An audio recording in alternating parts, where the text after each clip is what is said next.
Today's video is brought to you by my amazing patrons on Patreon. Priority deck requests and extended discussions are just some of the many perks you get for being a patron. Consider supporting the channel today.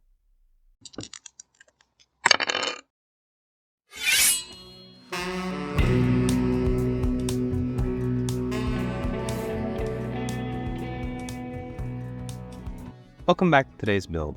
Whether you're just looking for upgrades or have no idea how to build this deck, I'll be your guide to this wonderful game we all love. Let's get started. Today's deck is a blast from the past. Her name is Gishath, and these are Superior Nuggets.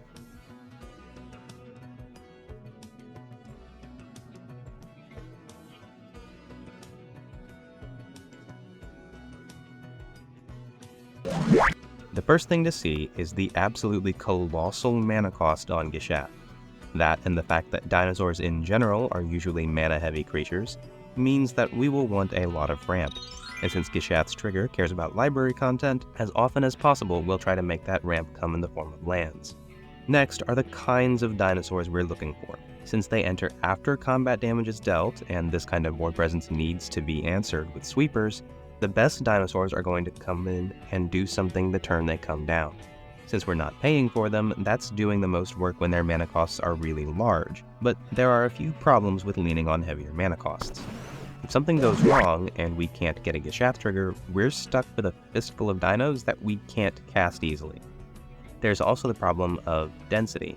Making our land drops and ramping at least twice before turn 6 makes it easy to turbo out Gishath by turn 6 at the latest.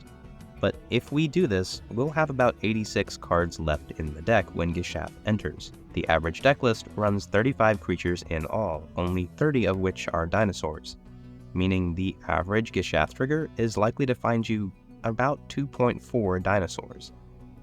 Getting only 2 dinosaurs off of this is really disappointing, and the only real way to significantly increase that chance is by running more dinosaurs that are actually good for the health of the deck.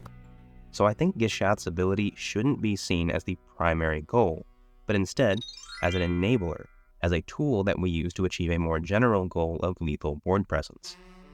So since we'll still be hard casting a few dinos, we want a more modest mana curve. Once we've assembled a board, we need to be able to buff our dinos and push damage through.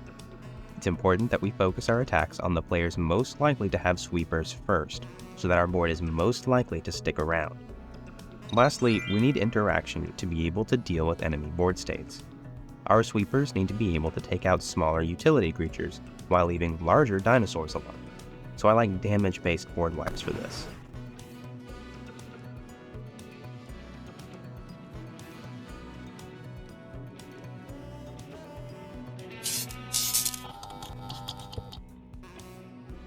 First, we are not playing Kahira as companion. While we definitely want a high density of dinos to hit off of Gishath, there are a lot of other creatures worth having in the deck that outweigh the painfully slow utility of having Kahira as a companion. Tarask, Zakama, and the Awakening Sun's Avatar are all cast triggers that don't interact with Gishath and have mana costs that are prohibitively expensive. We cannot consider these outside of her trigger. Instead, we'll be making these swaps. And as a side note, why is Majestic Genesis in only 20% of these decks? For the same amount of mana, it's usually just better than a Gishath trigger since it grabs all permanents. A lot of times you can even still play Gishath after resolving this. Zatalpa, Itali, and Ripjaw Raptor don't do anything the turn they come in, and usually require a lot more from us to use them to their fullest potential. So we'll replace them with these instead.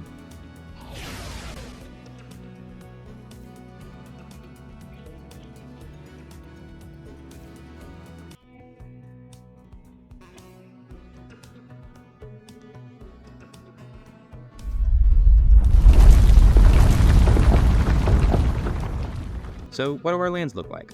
Since we're running ramp that grabs lands, having typed dual lands will help fix our mana.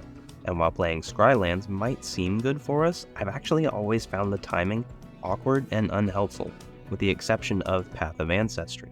And moreover, since our ramp shuffles the deck, it actually renders a lot of our scries moot. So we'll be playing the new Capenna fetches to thin the deck instead.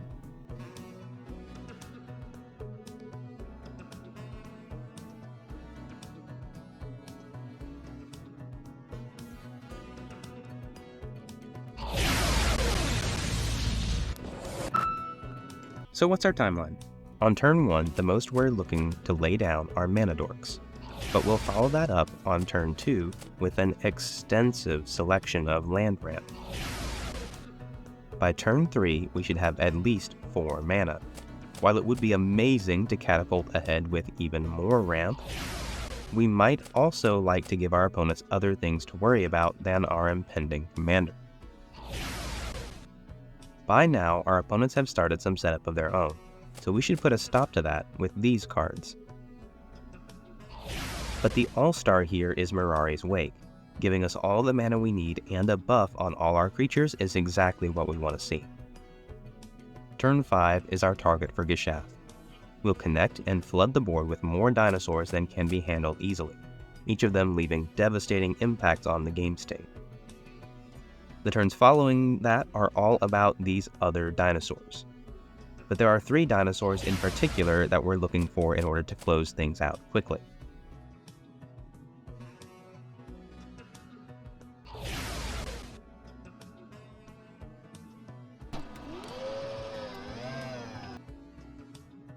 This deck is a menace. No, really though, the biggest thing you need to worry about is becoming a kill-on-sight threat to your opponents.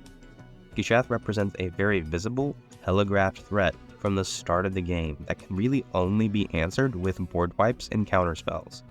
Even if you can fight off those effects, it will likely only make them more determined that you're the arch-enemy, and that kind of escalation can be frustrating to keep playing against.